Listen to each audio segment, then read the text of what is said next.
Hola, bienvenidos a Jacintario y tenemos hoy el gusto de contar con nosotros con un invitado súper especial, el escritor colombiano Héctor Abad Faciolince. Bienvenido Héctor Abad aquí a El Salvador y bienvenido a Jacintario TV.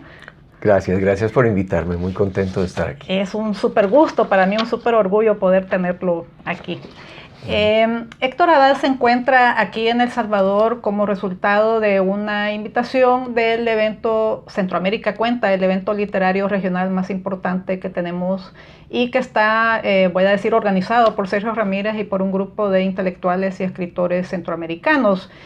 Héctor Abad estuvo anoche en un conversatorio llamado En Nombre del Padre que se realizó en el Teatro Luis Poma y que tuvo como invitados a personajes que han perdido a sus respectivos padres en hechos de violencia política en Nicaragua, El Salvador y Colombia. Héctor Abad, ¿podrías contarnos, por favor, cómo fueron las circunstancias de la muerte de tu padre en Colombia?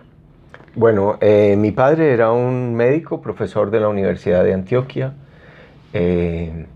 especialista en salud pública, que sobre todo se ocupaba de estadísticas, digámoslo así. Cuando él vio en los años 80 que las estadísticas de muertes en Colombia iban aumentando los homicidios como causa de muerte, pues dedicó su vida final a luchar contra la epidemia de la violencia. Y para eso, al darse cuenta de que había muchísimos asesinatos de tipo político, se dedicó también a los derechos humanos. Y combatiendo esa epidemia de violencia, oponiéndose a los asesinatos de los militantes de la Unión Patriótica y de muchas otras personas, lo amenazaron y lo mataron el 25 de agosto de 1987 los paramilitares en Medellín. Este es un evento que Héctor Abad Faciolince cuenta en este libro, en este extraordinario libro, me parece a mí, El olvido que seremos. Es un libro cuya lectura recomiendo y donde usted reconstruye estos eventos, pero también para contar el evento, el suceso de la muerte del padre, usted también cuenta mucho de su familia y de lo que estaba pasando en ese momento en Colombia. Pues sí, yo diría que no es un libro sobre su muerte, al revés, es un libro sobre su vida, porque para mí contar el final, el desenlace de su vida, el triste e injusto desenlace de su vida, era muy importante revelar que él, tanto en su vida privada como en su vida pública, había sido una persona extraordinaria, extraordinariamente generosa, buena, alegre, y que si lo habían matado fue porque era muy valiente, porque se atrevía a denunciar los crímenes más atroces, pero no porque nunca hubiera sido una persona ni violenta, ni extremista, ni fanática, sino sencillamente valiente y sincera. Y para poderlo contar bien, pues era mucho más importante relatar los hechos de su vida que los tristes sucesos de su muerte. A mí una de las cosas que me gustó muchísimo de este libro y que creo que este es su libro más conocido a nivel mundial. Todos lo conocimos por este libro. Y para Muchos piensan que es mi único libro. Imagínate. Pero a mí hay muchas cosas que me gustan del libro, pero uno de los detalles que más me llamó la atención y que más me gustó es cómo usted incorpora los detalles personales, pequeños, en esto que usted está contando y que me encanta que diga, bueno, es la historia de su vida más que la historia de su muerte. Pero lo interesante es que a través de estos pequeños detalles, como por ejemplo cuando usted habla de los besos sonoros que le daba su padre o de la rutina del padre volviendo al hogar, etcétera, yo siento que en esos detalles personales también se está apelando a la historia de todos nosotros, de todos los demás, todos los que hemos tenido un padre y que hemos recibido besos sonoros de nuestro padre. El libro fue escrito 20 años después de la muerte de su padre. ¿Eso aligeró, hizo más fácil la escritura? ¿Cómo fue ese proceso de escritura? ¿Fue un proceso difícil o fue un proceso que le dio cierre a ese duelo tan largo? ¿Cómo fue el proceso de escritura de este libro? Bueno, hablemos primero de los detalles. Okay. Yo creo que los detalles en cualquier narración, en cualquier cuento, son fundamentales. Incluso cuando le estás contando a alguien algo muy sencillo, como que fuiste a comprar algo al centro de la ciudad. Si no hay algún detalle, todo parece banal, todo parece plano, pando, mentiroso. Ese es un chiste privado. Totalmente. Después quizás se los contamos. Entonces los detalles, para mí, todo relato está hecho de detalles. Y son los detalles lo que uno recuerda muchas veces del pasado, y son los detalles también lo que muchos lectores recuerdan. Yo me demoré tanto para escribir este libro porque no soy bueno para escribir en caliente. Creo que soy mejor para escribir después de que las cosas se han decantado, he olvidado lo menos importante y me he quedado con lo que mi filtro de la memoria registra. Y además porque cuando yo intenté escribir esa historia de mi padre muchas veces, a través de la ficción, por ejemplo, cambiando nombres, cambiando circunstancias, no me gustaba.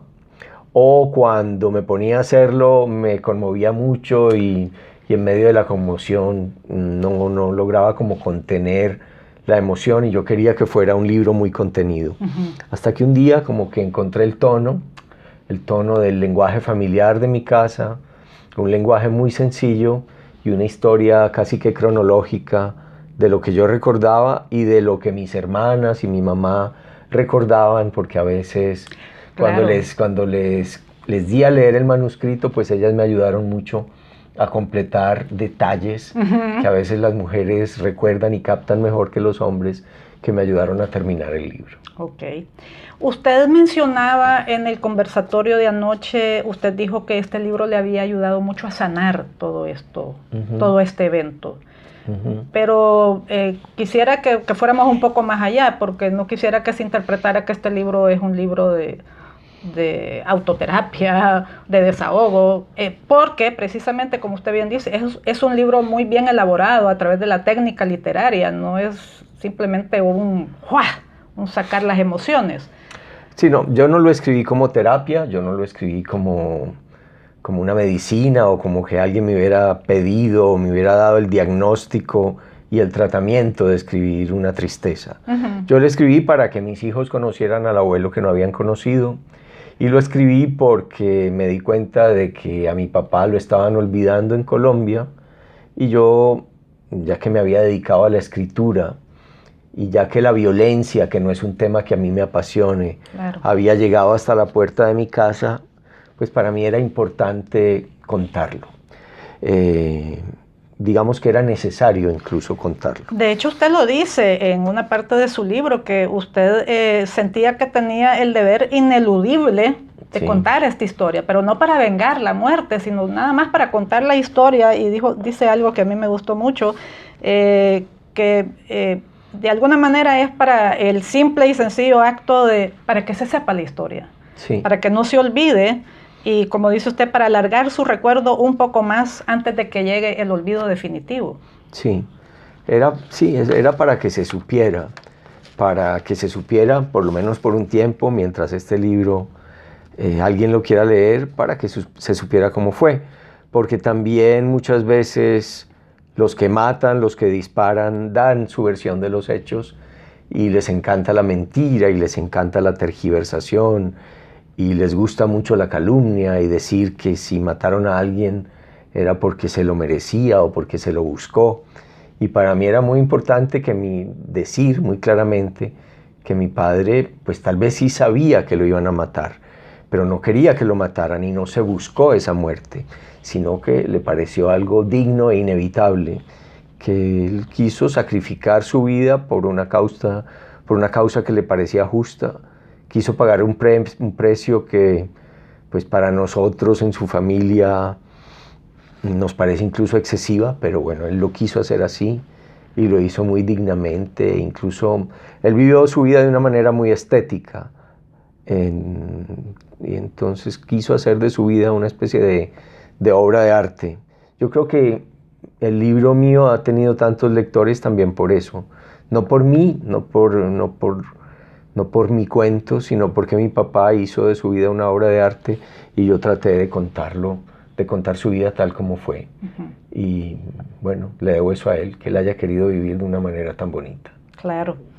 Entre la firma de los acuerdos de paz en Colombia y el plebiscito que se llevó a cabo para que la población votara sí o no, usted escribió un artículo que ha resultado muy citado en las entrevistas aquí en El Salvador. Se publicó el 3 de septiembre del 2016 en El País de España y se titulaba "Ya no me siento víctima". Y hay una frase, la primera frase de ese artículo a mí me impactó muchísimo y quisiera que comentáramos un poco sobre esta frase.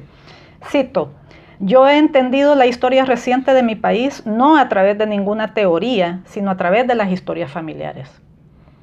¿A qué se refería con esto? Bueno, yo tengo una familia muy numerosa, muchos hijos, muchas hermanas, muchos tíos, muchos primos. Y en las familias numerosas casi que hay de todo, todo pasa. Y en una familia numerosa en Colombia yo tengo primos que han sido auxiliadores de los paramilitares, he tenido parientes cercanos a la guerrilla, he tenido personas indiferentes, hay machistas, hay gays, hay conservadores, hay liberales, hay gente tranquila, hay fanáticos. Entonces, y tengo también amigos de mucho tipo. Entonces, más que a través de cualquier ideología, a mí me gusta, soy muy preguntón, soy muy curioso y me gusta que me cuenten el cuento de su vida o lo que piensan. Entonces, no es a través del filtro de que nosotros somos cristianos o marxistas o socialdemócratas o conservadores o liberales. Eso a mí no me interesa tanto la etiqueta, sino cómo ven la vida. Y a través del relato de la vida de alguien uno puede entender si una persona es autoritaria, si lo que más privilegia es la autoridad o la libertad o la justicia, lo moral o el dinero. Entonces yo he entendido la vida a través de relatos. Tal vez por eso me interesa y me gusta tanto la literatura. Creo que uno puede pensar sobre la justicia muy bien, no tanto con una teoría de la justicia, sino con casos particulares de personas en los que uno decide si esa situación es justa o injusta. A mí me interesó mucho esto porque yo aquí en El Salvador doy talleres de narrativa y precisamente yo creo que la mitad de las personas que asisten a mis talleres me dicen que lo que les interesa escribir es alguna historia de su familia, alguna historia de algún familiar. ¿Qué valor tienen estas historias familiares o el rescate de las historias familiares individuales para recuperar y construir la memoria de una sociedad, de un país? Siendo que países como El Salvador, Colombia, Guatemala, Nicaragua, hemos estado tan, no sé, hemos tenido sucesos tan intensos y movidos. ¿Qué valor tienen estas historias, recuperar estas historias individuales, personales? Bueno, depende un poco de la familia. El comienzo de Ana Karenina es maravilloso, porque dice: las familias felices se parecen todas, las infelices lo son cada una a su manera. Entonces, sobre todo en las familias infelices o en las familias que han tenido tragedias, dificultades, problemas, pobreza, exilio, desesperación, enfermedad, lucha, ahí en esa infelicidad se revela mucho sobre el alma humana y sobre cómo son las personas. A uno las historias familiares siempre le gustan, por querer saber de dónde viene, cómo eran los abuelos, qué hicieron durante la guerra, cómo se portaron, o durante la no guerra, o cómo fue la llegada o el cambio de país, si emigraron. Que a uno le interese la historia de su familia es normal. Que uno piense que la historia de su familia le interesa a todo el mundo, pues eso puede ser una exageración, porque a lo mejor no es tan interesante. Pero ahí diría yo que entran la técnica literaria, las habilidades literarias para poder transformar, vamos a decir, una historia pequeña en una historia interesante para el común de la gente o para los lectores. Sí, cualquier historia aparentemente puede ser buena para ser contada, pero en literatura todo se juega en las palabras, en el ritmo, en la construcción de la frase, en el sonido mismo de las palabras. Ahora, uno no puede creer que porque una historia familiar sea particularmente, no sé, como que esté llena de adulterios, de revelaciones como telenovelescas, de que en realidad el padre no es el padre y el hijo, revelaciones así, es un poco sórdidas de la vida privada, generalmente sexual, que eso va a ser, eso es tal vez lo más común.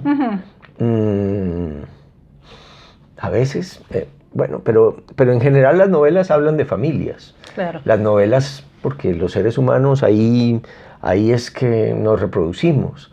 O hablan de casos muy raros de personas que no tienen ninguna familia y son muy solitarios, pero entonces se habla de la familia por contraste. Ajá. O habla de las relaciones padres e hijos, o habla de la autoridad. En fin, es muy común que las novelas se refieran a la familia, bien sea a la familia del autor, o a una familia que conoce, o a una familia que se inventa, o a una mezcla de familias que producen alguna simetría mejor. Escuchamos con demasiada frecuencia, bueno, hemos estado hablando de memoria, historias familiares, y siempre se escucha alrededor de esto, hay que rescatar el pasado, hay que contar el pasado para no volverlo a repetir. Y hemos conocido y escuchado todas las historias del Holocausto y sin embargo ocurrió Ruanda, los campos de concentración serbios en Bosnia, en fin, la historia parece que no aprendemos. ¿Y qué podemos hacer los escritores en medio de esto? ¿Qué nos toca hacer a nosotros en medio de esto? ¿Podemos a través de la literatura plantear, voy a decir, espacios de opinión, de reflexión sobre lo que está pasando? ¿O simplemente nos toca seguir haciendo nuestras historias y confiar en que la humanidad va a reflexionar?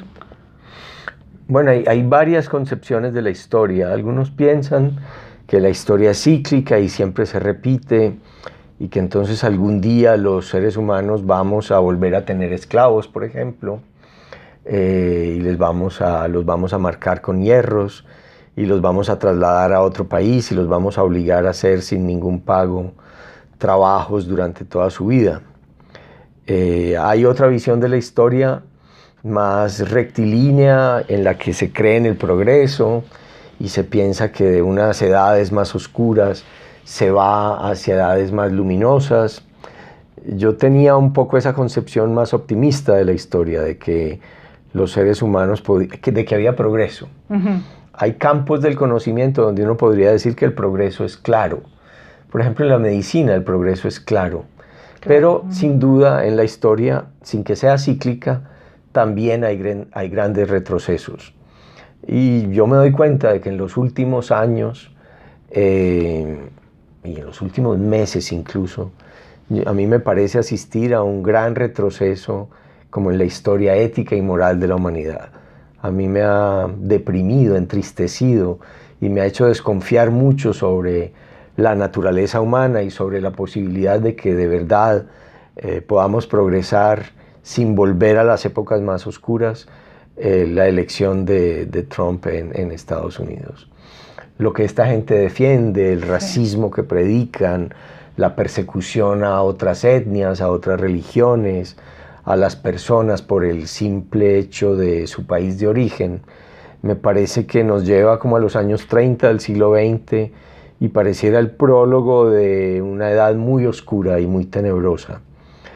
Yo creo que la literatura sí puede jugar un papel. Yo creo que sí, la gente sigue leyendo ciertas historias y si la gente sigue oyendo a algunos críticos, pues puede haber una movilización que se oponga a este terror realmente que a mí me parece que está creciendo.